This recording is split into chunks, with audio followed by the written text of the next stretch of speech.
자, 이런 가운데 이재명 대표가 선거법 재판을 받고 있는 이유는 고 김문기 씨를 모른다고 한 것도 있고 또 하나가 있죠.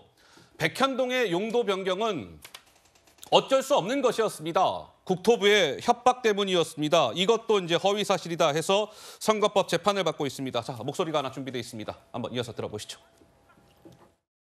공공기관 이전 특별법에 따라서 저희가 응할 수밖에 없는 그런 상황입니다. 국토부 장관이 도시관리계획 이거 변경 요구하면은 지방자치단체장은 반영해야 된다. 의무조항을 만들어놨습니다. 이걸 가지고 만약에 안 해주면 직무유기 뭐 이런 걸 문제 삼겠다고 협박을 해서 국토부 협박으로 어쩔 수 없이 한 일이라고 했는데 어째서 이재명 대표 측근이 용도 변경 대가로 무려 77억 원의 돈을 받아 챙긴 것인지 이해할 수 없는 일이 벌어졌습니다. 이재명 대표가 거짓말을 하고 있다는 것이 밝혀진 것입니다. 자, 양지혜 변호사님, 그런데 이제 김인섭 씨가 있지 않습니까? 백현동 로비스트라고 불리는 사람, 그리고 성남시 일대에서는 허가방 이렇게 불린다고 하는데 김인섭 씨가 알선수재 혐의 등으로 구속이 됐습니다. 이에 따라서 이재명 대표 선거법 재판에서 이 대표가 국토부 협박 때문에 백현동의 용도를 어쩔 수 없이 변경해 준 것이다라는 저 선거법 재판이 이 대표 입장에서는 좀 불리하게 돌아가게 된 것 아니냐 이런 관측이 나오는데 양 변호사 생각은 어떠신지요? 지금까지 상황이랑 별로 크게 달라진 것 같지는 않아요. 일단 김인섭 씨 같은 경우에는 본인이 이제 이재명 대표와 연관관계가 없다는 부분을 계속해서 주장을 하고 있고요. 2010년 이후에는 이재명 대표는 백현동과 관련해서는 행정적인 부분을 추진을 했던 거지 이 김인섭 씨의 청탁 때문에 한 건 아니다라는 얘기를 하고 있고 이제 아까 얘기를 한 것처럼 77억 원 가량을 받았다고 한다면 마치 대장동처럼 그러면 그걸 가지고 이재명 대표는 무슨 이득이 있었길래 이걸 해주냐라는 부분으로 또 다시 들어갈 수밖에 없겠죠. 그런 부분들을 이제 검찰에서는 의혹을 가지고 있기 때문에 그런 부분들을 같이 아마 수사를 하지 않을까 싶습니다. 자, 조 의원님. 예, 저 김인섭 씨의 구속을 보면서 또 이 과정 이재명과의 연락이 끊겼다라고 했는데 정황을 보면 2016년 말에 고향 경북 안동을 이재명 대표가 방문했을 때 김인섭 씨도 안동에 머물러 있고 여러 가지 정황상 계속 왕래를 했다는 증거들도 나오는 것 같거든요. 이쯤 되면 전 김인섭 씨는 백현동 브로커가 아니라 이재명 브로커가 아니었나 하는 생각이 듭니다. 원래 브로커라는 직업이 도매상하고 달라서 물건을 사거나 구매하거나 이런 게 아니라 정보만 판매하는 거지 않습니까? 이런 과정에서 볼 때 구체적 물증 물론 남기지 않고요. 그래서 저는 이분이 이재명을 알므로 인해서 그 정보를 통해서 굉장히 많은 아까 허가방이라는 얘기도 하셨는데 허가방, 예. 굉장히 많은 브로커링을 통해서 엄청난 이익을 챙기려고 한 게 아닌가. 이 정도 그러니까 기억을 못 하는지 안 하는지 모르겠지만 저는 앞으로 검찰 수사 과정이 밝혀지겠지만 김인섭 씨의 구속 법원이 구속을 허가했다는 것은 상당한 증거가 있다는 뜻인데 이 과정에서 저는 국토부의 협박으로 인해서 용도 변경을 했다는 그 말이 정말 신빙성이 점점점 없어져 간다라는 생각이 들고요.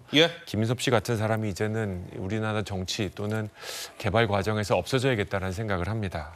자, 그러니까 이제 이재명 대표는 백현동 건으로는 두 가지의 좀 걸림돌이 있는 셈이죠. 하나는 지금 선거법과 관련된 게 있고 이 백현동 개발 특혜 의혹과 관련해서 이 본류에 대한 문제도 있는 것 아니겠습니까?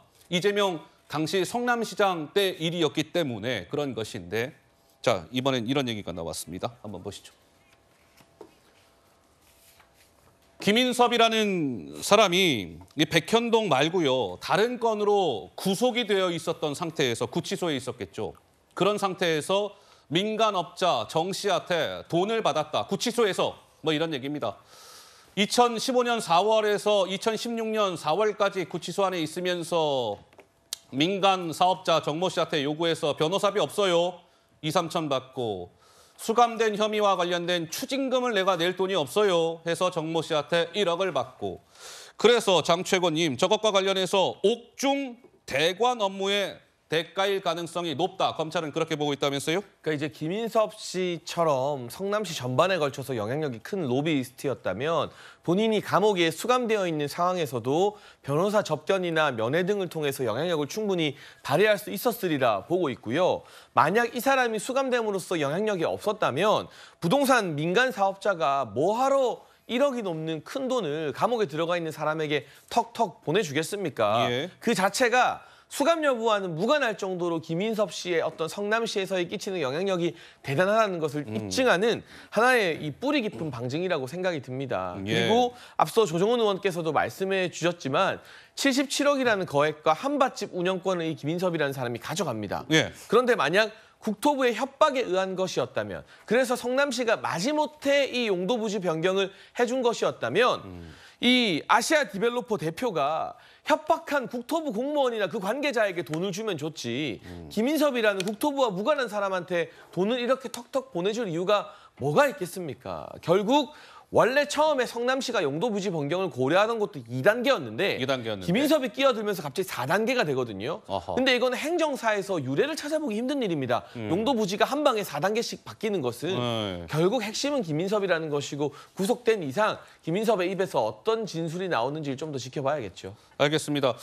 이번 주제를 마무리하면서 한번 제가 상기를 시켜드리죠. 이재명 대표의 선거법 재판은 현재 이제 재판이 진행 중인 사안이니까 그 결과를 봐야 될 것 같고, 백현동 개발 특혜 의혹은 검찰이 수사를 하고 있습니다. 그러나 당사자인 이재명 대표, 김인섭 씨는 관련 혐의를 또 부인하고 있으니까 이 역시 또 검찰 수사 과정을 차분하게 지켜봐야 될 것 같습니다.